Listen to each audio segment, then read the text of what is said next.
Agora a gente traz a notícia mais quente do dia.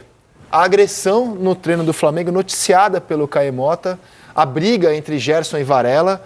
O Caê fez a reportagem que está publicada no GE e conta tudo aqui para o público do Seleção. Boa tarde, Caê. Bem-vindo, meu velho. Boa tarde, André, Pedro, Lino, Pedrinho.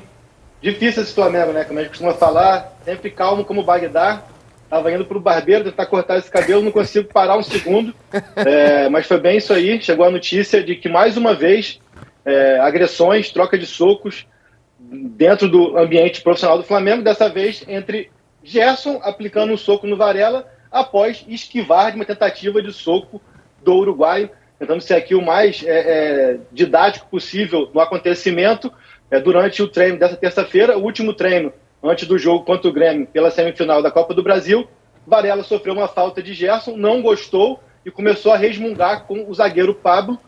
Gerson viu que o Uruguai estava reclamando, virou para o Pablo e falou: Pablo, o que ele está falando aí? O que esse cara está reclamando?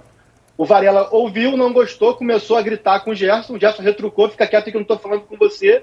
O Varela foi para cima do Gerson, tentou aplicar um soco, o Gerson esquivou e deu um soco que pegou em cheio no nariz do Varela, a suspeita de fratura no nariz do uruguaio. A partir desse episódio, a turma do Deixa Disso se separou, os dois foram retirados do treinamento, já estava bem na reta final, e o Felipe Luiz tomou a iniciativa de fazer uma reunião com os jogadores ainda no campo e falar que não dá mais para ficar assim, que esse ambiente está insustentável, que o comportamento dos jogadores não dá mais para ser assim e que eles precisam pensar acima de tudo no Flamengo. Acabei de apurar aqui que na sequência, já após todo episódio no campo, o Jorge Sampaoli chamou as lideranças do elenco para uma reunião.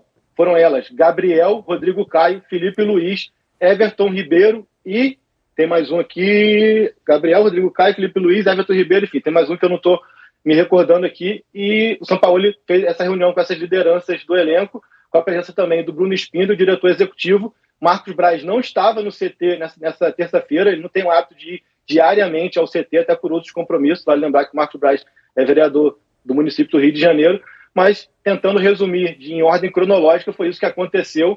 Fica a expectativa de novos desdobramentos. Nunca é demais lembrar que há 2 semanas o Flamengo viveu um outro episódio de agressão do preparador físico Pablo Fernandes, ex da comissão técnica do São Paulo, no Pedro.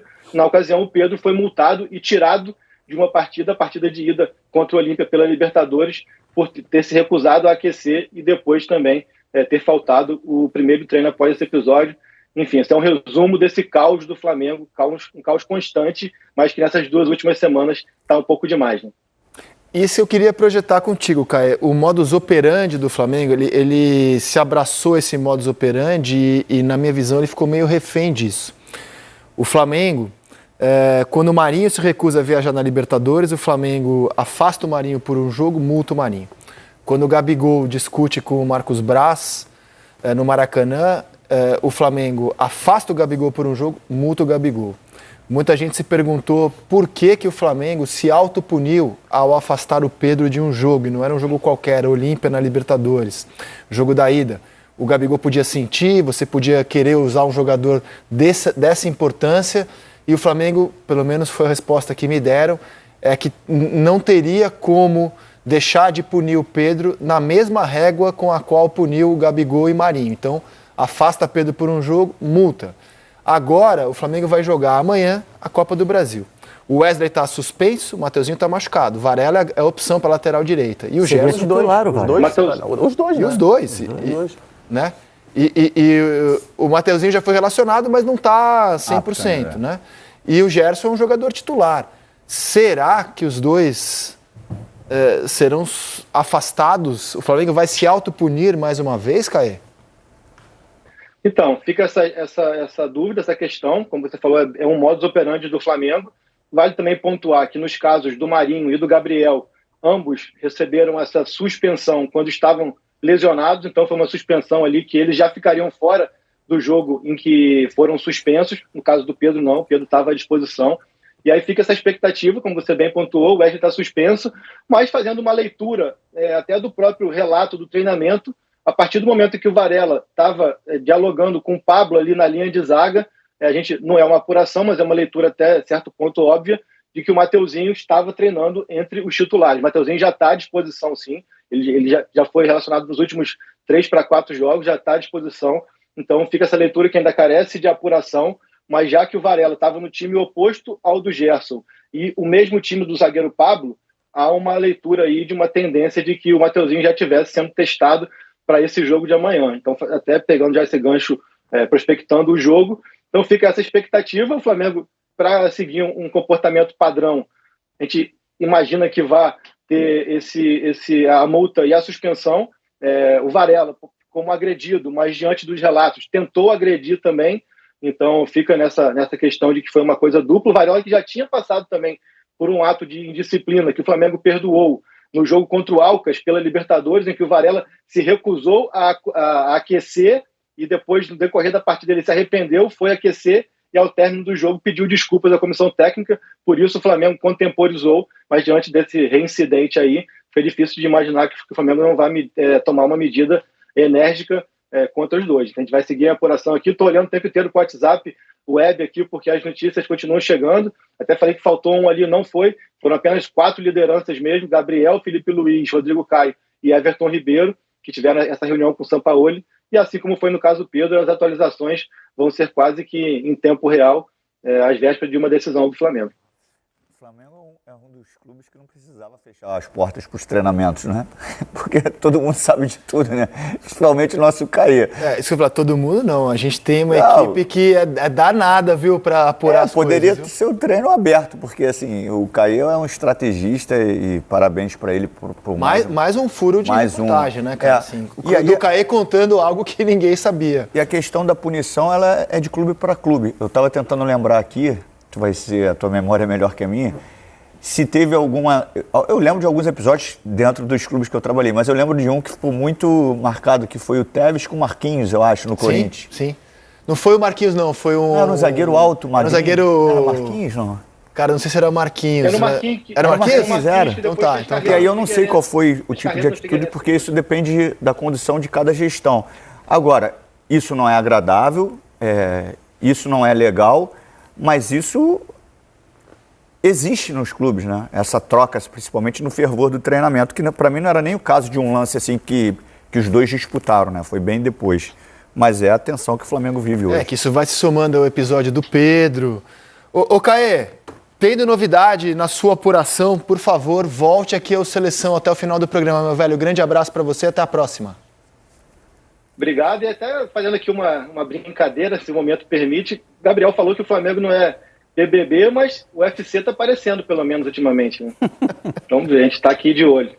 O Flamengo soltou uma nota nas suas redes sociais e ele afirma nessa nota que o entreveiro já foi resolvido internamente pelo departamento de futebol. Ou seja, dessa vez, pelo menos até o momento, não há divulgação por parte de clube de uma punição de pecuniária, de multa ou uma suspensão, afastando os jogadores. Até porque o Flamengo apanhou muito, né, quando afastou o Pedro do jogo com o Olímpia, né? Houve um consenso nos críticos de que o Flamengo se autopunia ao fazê-lo. Os jogadores entendem que o episódio faz parte de um treino disputado. A preparação para o jogo de amanhã segue normalmente. Acho que o Flamengo está na dele, de soltar uma nota tentando colocar panos frios na fervura de hoje. Mas, por mais que discordâncias possam acontecer, acaloradas num treinamento de time profissional, uma agressão que leva a uma suspeita de fratura não é normal, né? A gente não pode normalizar isso. A não ser que aquilo ali seja verdade, né? Que os jogadores se entenderam, entre eles está tudo bem e a vida vai seguir. Porque no caso do Pedro, o Pedro não aceitou. O Pedro se indignou e foi à polícia. Se os dois jogadores, de alguma forma, entram em algum tipo de acordo e isso é acomodado dentro do grupo, pode ficar na vala do mais uma confusão de treino. Mas é difícil de acreditar nisso. Porque, assim, o relato do Caê é grave, né, cara? Um soco na cara com suspeita de fratura no nariz. Então, na assim, realidade, um soco acertou, o outro não, né? Porque, na realidade, parece, pelo relato do Caê, que o Varela dá um soco, o Gerson esquiva e devolve o soco. Que é muito ruim isso, né? Muito em qualquer ambiente. Imagina pôr o Varela para falar hoje. Não, acho que o mais preocupante, pensando assim agora no viés do torcedor do Flamengo, Curativo. eu acho que o mais preocupante disso tudo é quando você contextualiza o momento em que isso acontece. Porque talvez se acontecesse, sei lá, um treino do Botafogo hoje, acontece uma situação dessa. A gente trataria como um caso isolado. Agora, no Flamengo, não. No Flamengo, diante de tudo que tem acontecido, não é só mais um caso isolado. Então, acho que quando você contextualiza o momento em que tudo isso acontece, às vésperas de um jogo decisivo, diante de toda a carga que essa temporada do Flamengo abaixo tem trazido, eu acho que o torcedor fica muito mais preocupado nesse sentido por conta de todo o contexto. E saindo desse campo mesmo, indo para a área do torcedor, que a gente viu diversos protestos e protestos agressivos. Cara, tem uma imagem que os torcedores falando com os seguranças, eu acho, do Flamengo, falam assim, a gente vai falar com o jogador.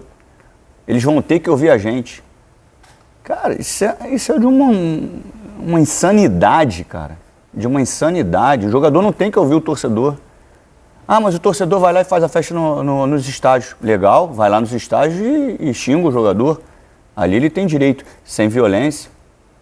Agora, vai lá que a gente vai falar com o jogador, se reunir com o jogador, eles vão ter que ouvir a gente. Então é uma pressão que eles acham que estão certo, cara. E isso aí vai acumulando, como você falou, vai acumulando, e não foi, pelo relato do Caê, não foi um lance de disputa entre os dois. Não, parece que iniciou num lance de disputa. Mas depois disso, assim, num lance de disputa, tem o fervor daquele momento ali, que você disputou, acho que um foi por cima e ali o fogo pega. Agora, depois que o Varela está conversando com o Pablo, cara... Você já viu isso muito? Se fosse suspensão, Lino, por pancadaria, não ia ter jogador para jogar na minha época, não. Ia jogar com sub-20. Jogou com o Edmundo? Ia jogar com sub-20.